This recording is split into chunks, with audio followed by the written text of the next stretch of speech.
Assalamualaikum warahmatullahi wabarakatuh. Perkenalkan nama saya Nindya Dita Putri dari kelas MJ309, mahasiswa pada Universitas Siberasia. Di sini saya ingin menjelaskan sedikit terkait jawaban UAS pada mata kuliah Digital Marketing dengan judul Kondisi Digital Marketing Indonesia. Nah, kondisi digital marketing Indonesia di 2026 ini mulai bergeser.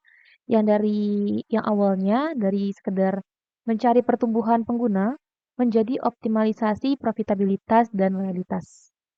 Media seperti Kata Data menyebutkan bahwa era bakar uang di sektor digital telah berakhir, digantikan oleh strategi yang lebih disiplin dalam monetisasi dan efisiensi biaya operasional. Nah, kemudian, identifikasi industri utama, jadi terdapat beberapa sektor yang paling proaktif dalam mengadopsi tren digital terbaru. Di sini, saya jelaskan 3 sektor, yaitu e-commerce dan retail yang fokus pada social commerce 2.0 dan pasar niche atau produk spesifik. Yang kedua, perbankan dan fintech. Itu penggunaan chat-based funnel untuk transaksi dan layanan nasabah. Kemudian, UMKM transformasi ke arah digitalisasi yang dibantu oleh AI untuk bersaing dengan brand besar. Tren utama yang saya lihat di 2026 ini adalah pemanfaatan AI dalam digital marketing. Nah, jadi AI atau artificial intelligence bukan lagi sekedar alat tambahan, melainkan mesin utama dalam pengambilan keputusan pemasaran. Di sini terdapat beberapa peran AI yang eee, mulai dikembangkan dan digunakan oleh berbagai sektor. Yang pertama, customer personalization. Jadi AI menganalisa data first party atau data internal perusahaan untuk memberikan rekomendasi produk secara real time.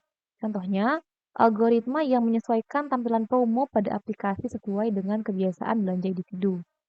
Yang kedua, hyper personalized content, yaitu penggunaan AI generatif untuk membuat ribuan variasi iklan berupa gambar dan teks yang relevan bagi segmen audiens yang berbeda secara otomatis.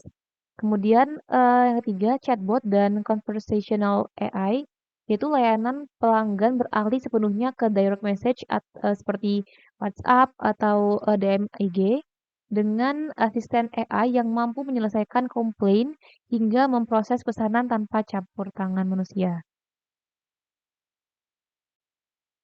Kemudian tantangan dan peluang yang dihadapi, pada, digital marketing saat ini.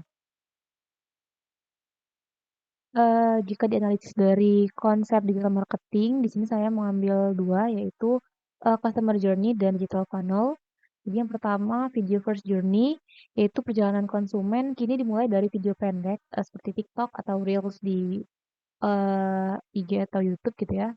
Jadi konsumen cenderung melakukan riset produk lewat konten visual sebelum masuk ke tahap pembelian. Jadi biasanya melihat review-review orang dari video-video baru kemudian memutuskan bakal beli atau enggak.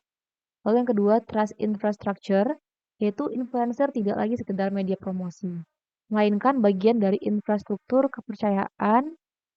Kemudian, kolaborasi kini lebih berfokus pada micro-influencer yang memiliki kedekatan emosional tinggi dengan komunitasnya.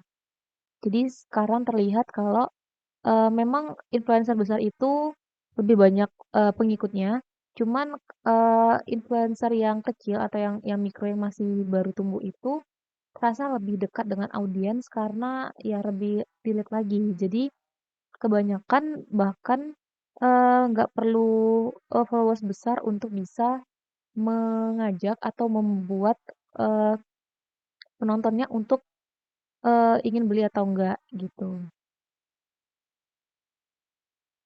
Kemudian selanjutnya dampak, bagi bisnis dan konsumen. Kalau bagi bisnis sendiri tentu saja efisiensi operasional meningkat. Namun tekanan untuk terus berinovasi dalam konten visual sangat tinggi. Karena kalau misalnya tidak diikuti dengan inovasi, maka akan tertinggal gitu ya, akan tertinggal dari, kompetitornya yang lain. Kemudian bagi konsumen mendapatkan pengalaman belanja yang lebih personal dan cepat ya karena ada AI tadi. tapi harus tetap waspada terhadap penggunaan data pribadi oleh AI karena, kita tidak tahu ya orang jahat, maksudnya, ada pihak-pihak tertentu yang, bisa saja menggunakan data pribadi pengguna tadi untuk hal-hal lain gitu yang tidak diinginkan. Walaupun, kemajuan teknologi ini sudah sangat pesat ya, tapi bukan berarti tidak ada ruang untuk improvement improvement atau untuk, perbaikan di masa mendatang. Jadi di sini ada 4 rekomendasi strategi untuk perusahaan di masa mendatang, yaitu yang pertama tetap menggunakan strategi human in the loop. Jadi nggak 100% pemasaran atau marketing itu diserahkan ke AI gitu ya, tapi tetap butuh sentuhan kreativitas manusia untuk menjaga, ruh atau soul dan, otentitas dari brand tersebut. Karena nggak bisa dipungkiri memang hasil AI itu memang bagus, cuman rasanya masih soulless atau apa ya, kurang bernyawa gitu ya. Jadi kurang dekat juga dengan audiens. Tapi saya yakin makin ke depannya AI itu juga bakal makin berkembang menjadi lebih apa ya, lebih personal gitu.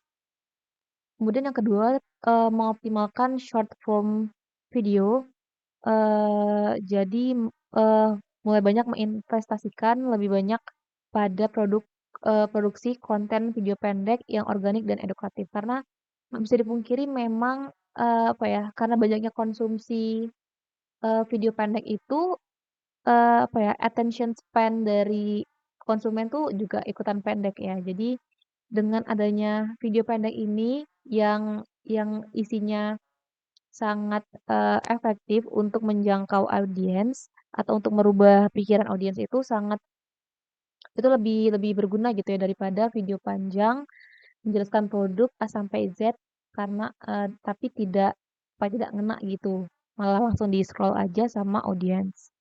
Kemudian yang ketiga transisi ke omnichannel, itu memastikan pengalaman konsumen konsisten, baik saat, bertanya via WhatsApp, melihat iklan di Instagram atau, media sosial manapun, dan juga maupun belanja di website resmi. Yang terakhir, prioritaskan transparansi AI. Jadi tetap memberikan label atau penjelasan jika konten itu dibuat dengan AI untuk menjaga kepercayaan konsumen. Baik, mungkin sekian penjelasan jawaban saya terkait UAS, digital marketing ini. Mohon maaf jika ada salah kata, saya tutup. Assalamualaikum warahmatullahi wabarakatuh.